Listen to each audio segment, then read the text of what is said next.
বাবা, আজকে একটু বেশি তাড়াহুড়ো করছো না? শুভ প্লিজ, ও সবার আগে আমার খুব ভালো বন্ধু ছিল, আর এমনিতেও কলকাতা ছেড়ে চলে যাচ্ছে, তাই এটা আমার একটা রেসপন্সিবিলিটি লাস্ট বারের মতো দেখা করার। শুধু বন্ধু ছিল? শুভ, ওটা আমার পাস্ট, আর সব থেকে বড় কথা আমি তোকে আমার সাথে করে নিয়ে যাচ্ছি। হাই। আরে হাই। অনেকক্ষণ ওয়েট করতে হলো না? আরে প্রবলেম নেই। ও হাই। হ্যালো। বস। বেশ মিষ্টি লাগছে। Thank you.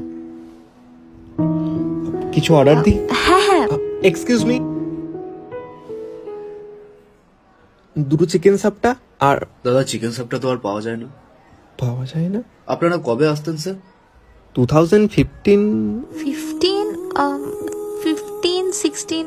আরে ওর হার্ট হওয়াটাই স্বাভাবিক, আমি দেখছি। সিগারেট? আমি স্মোক করি না। Great. I am sorry. For what? অহন আর আমার সম্পর্কটা সেই স্কুলেই শেষ হয়ে গেছিল। আসলে ও আমাকে হারায়নি, আমি ওকে হারিয়েছিলাম। ওর মতো একটা মিষ্টি মেয়েকে আমি রাখতে পারিনি, ওকে ঠিক করে বুঝিনি কখনো। বাট এত বছর পর